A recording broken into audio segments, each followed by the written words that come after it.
आज बिहार के घर घर में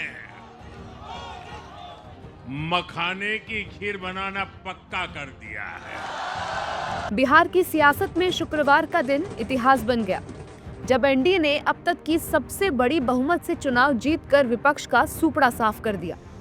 बिहार में जब जनादेश बोला तो महागठबंधन महज 35 सीटों पर सिमट गया। एनडीए की ऐतिहासिक जीत पर अगर नजर डालें तो भाजपा के स्टार प्रचारकों का जिक्र किया जाना चाहिए। पार्टी ने 40 प्रचारक मैदान में उतारे, जिनमें पीएम मोदी, अमित शाह, जेपी नड्डा और योगी आदित्यनाथ जैसे बड़े चेहरे शामिल थे। योगी की 31 रैलियों वाली मुहिम ने 90% स्ट्राइक रेट के साथ शानदार असर छोड़ा। वहीं मध्य प्रदेश के मुख्यमंत्री मोहन यादव की रैलियों ने यादव वोटरों को अपनी ओर खींच लिया। 25 में से 21 सीटों पर एनडीए को बढ़त मिली। एनडीए जीत के बाद नेताओं ने बिहार की जनता और मोदी नीतीश की जोड़ी की तारीफ भी की। जिस तरीके से उन्होंने निरंतरता में बिहार आकर बिहारियों को प्राथमिकता में रखकर लाखों करोड़ों की परियोजनाओं को धरातल पर उतारने का काम किया और जिस तरीके से मुख्यमंत्री नीतीश कुमार जी के नेतृत्व में उन तमाम योजनाओं को धरातल पर उतारा गया। अगर मैं मेरे प्रधानमंत्री के शब्दों में कहूं तो नरेंद्र और नीतीश इस जोड़ी ने एक अपना कमाल करके दिखाया है और मैं ये मानता हूं कि ये हमारे गठबंधन की ताकत है। एक तरफ जहां बिहार में एनडीए के स्टार प्रचारकों की धूम रही, वहीं दूसरी तरफ एक एक करके महागठबंधन के बड़े चेहरे फेल होते दिखाई दिए। चेहरे जो अपनी जीत के दावे कर रहे थे, चेहरे जिन्हें अपनी जीत पर भरोसा था, चेहरे जो अपनी जीत की हुंकार भर रहे थे। इनमें सबसे बड़ा नाम भोजपुरी स्टार खेसारी लाल यादव का रहा, जिन्हें छपरा से शिकस्त झेलनी पड़ी। हार के बाद खेसारी ने सोशल मीडिया प्लेटफॉर्म एक्स पर पोस्ट कर कहा कि जनता आज भी उनके लिए सर्वोपरि है। बिहार विधानसभा चुनाव में एक और नाम था जिसने सुर्खियां बटोरी। वो नाम था पॉपुलर लोक गायिका मैथिली ठाकुर का। चुनाव से ठीक पहले मैथिली सियासी पिच पर बैटिंग करने उतरी और पहली ही पारी में उन्होंने शानदार प्रदर्शन करते हुए न सिर्फ अलीपुर विधानसभा सीट पर जीत हासिल की, साथ ही 25 की उम्र में बिहार की सबसे कम उम्र की विधायक का ताज भी अपने नाम किया। लोगों का विश्वास है और ये जीत हम लोगों की नहीं है, लोगों की जीत होगी, बिहार की जीत होगी।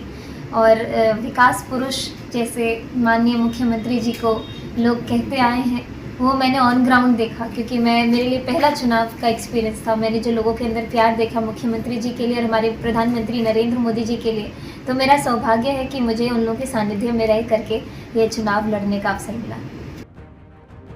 बिहार चुनाव में एक और चेहरा ऐसा था जो सियासी मैदान में उतरे बिना ही हार गया। किंग मेकर कहे जाने वाले प्रशांत किशोर की जनसुराज पार्टी का सियासी पिच पर खाता तक नहीं खुला। भले ही प्रशांत ने खुद चुनाव नहीं लड़ा, पर उनकी पार्टी का एक भी उम्मीदवार बिहार विधानसभा का रास्ता तय नहीं कर पाया। जहां एनडीए ने चुनाव में शानदार प्रदर्शन किया, वहीं बिहार के पूर्व मुख्यमंत्री और लंबे समय तक बिहार की सियासत का बड़ा चेहरा रहे लालू यादव की आरजेडी कुछ खास प्रदर्शन नहीं कर पाई।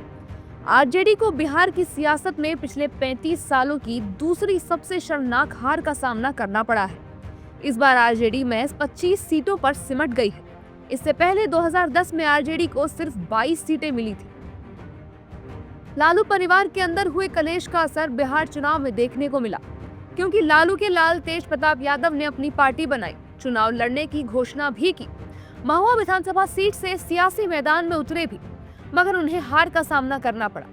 यही नहीं, लालू के छोटे लाल तेजस्वी यादव, जिन्होंने बिहार की सियासत में उप मुख्यमंत्री बनकर डेब्यू किया था, मुख्यमंत्री बनने से रह गए। लालू परिवार में सिर्फ एक पहलू पॉजिटिव रहा, जो तेजस्वी यादव का राघोपुर सीट से जीत जाना था। बिहार विधानसभा चुनाव के नतीजों ने जनता जनार्दन के पास मताधिकार की ताकत का परिचय दिया है। कुल मिलाकर बिहार विधानसभा चुनाव 2025 का जनादेश यही कहता है, अब नारा या चेहरा नहीं, बल्कि नीति, नेतृत्व और निष्पक्ष नतीजे ही भविष्य तय करेंगे।